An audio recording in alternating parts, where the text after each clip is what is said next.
Good afternoon, Dr. Carson. Thanks for joining us here today. My pleasure.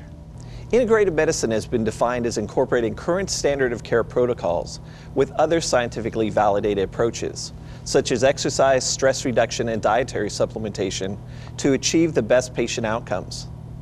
Now, it's easy for an expert like you, but how can an ordinary person determine if an approach is scientifically validated?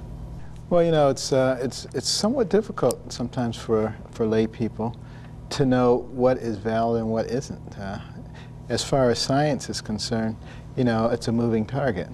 There was a time when all the scientists were absolutely convinced that the world was flat or that the Earth was the center of the universe. So, you know, obviously we've abandoned those thoughts, but I'm sure there are probably some thoughts today that are going to be abandoned in the future. So, you know, I tend to think that the best approach is to think about what's logical and what makes sense.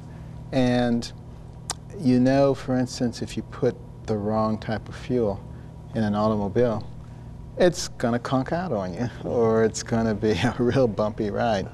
Well, you know, it doesn't take a tremendous stretch of the imagination to think about the body as an engine, which also needs the proper fuel in order to run most efficiently.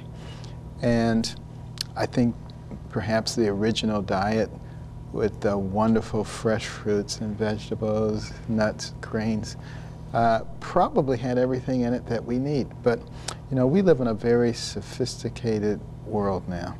And that's why it becomes very important for, you know, appropriate types of supplementation to occur when you live in a sophisticated society such as the one that we live in.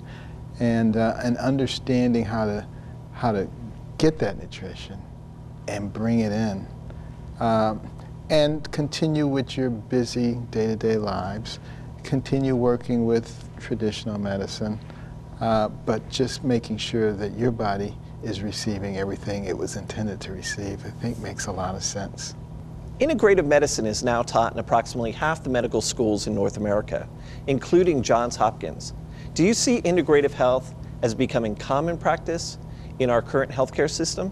Yeah, I think integrative healthcare is going to become more and more of a factor.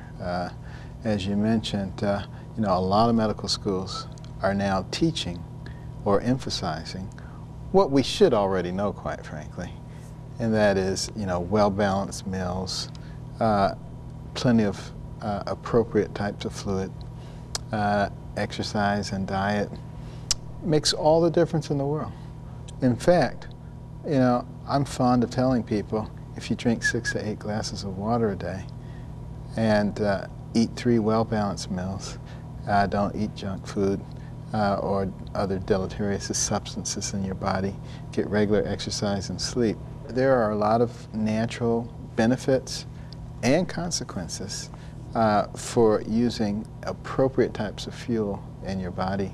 And I think all of us in medicine are starting to recognize that more and more and are starting to focus on the whole concept of wellness as opposed to sickness. Now, by no stretch of the imagination have we gotten there yet.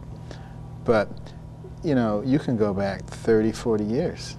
The advent of HMOs, health maintenance organizations, the whole ideal was, you know, to try to maintain health. You know, we've obviously gotten far away from that, and now it's just how to maintain finances. But it was a tremendous ideal, and now I see us moving back in that direction again, and it's exciting to be a part of that. In your book, Take the Risk, you talked about choosing an integrative approach when confronted with your own health challenges. Can you tell us how you came to that decision? When I was diagnosed with prostate cancer and with a very aggressive form of it, I was inundated, as people found out about it, with all kinds of books, articles, grasses and potions. I mean, the house was just full of stuff. And as I started reading and researching, I noticed that there was a common theme from a lot of these things, and that it had to do with nutrition.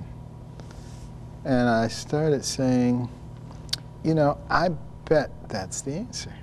So I really started concentrating on all the different nutritional supplements, and you know, I concluded that I would want to avail myself of the most natural diet available. You also said in your book that you believe that glyconutrients offered you the best integrative nutritional support. Can you tell us how you came to that decision? As I looked at all the various different types of nutritional replacements, you know, I was looking for the thing that seemed the most natural. And of course, you know, you have hundreds, if not thousands, of different things to choose from. So I kept narrowing it down and looking for something that was as close to nature as I could possibly get. And that's really how I settled on glyconutrients, looking at the whole process, the concept behind it, you know, the manufacturing process, all of that. And I said, this one seems to fit for me. So it truly was an integrative approach. It was definitely an integrative approach for me. Dr. Carson, in addition to being one of the top physicians in the world, you were also noted for your contributions through the Carson Scholarship Fund. This must be extremely gratifying work. Do you think that being charitable can also have a positive effect on people's health? Oh, I think being in the right frame of mind has an enormously positive effect. You know, we're sitting here quite calmly right now, but if all of a sudden a lion emerged from behind that screen, you know, there would be multiple changes in our physiological status. So, you know, the calmness that exists now would disappear rather rapidly. And you can just imagine, you know, when that calmness is disappearing on a chronic basis, that can have a very deleterious effect, you know, on the person's psyche. So, in the case of what we do with kids, and you know, putting them on a pedestal for academic achievement and for humanitarian qualities, the same way everybody else puts them on a pedestal for athletic prowess, has an enormous effect on them as well as upon us. When we see those kids marching down the aisle to get their award, and they're just so proud, and their families are so proud. And just knowing that you're a part of that makes all the difference in the world. And you know, in the same way, Mannatech has a program where they give away product for product that is bought. To be able to see the beneficial effect, particularly in some parts of the world where people have absolutely no access to, you know, the right kind of nutrition, I'm sure has an extremely positive effect on all of those involved. Dr. Carson, thank you so much for being here today and sharing your knowledge and insight with us. I'm sure that your perspective will be encouraging to a lot of people. So thank you again. Well, thank you for all that you do around the world. We appreciate it.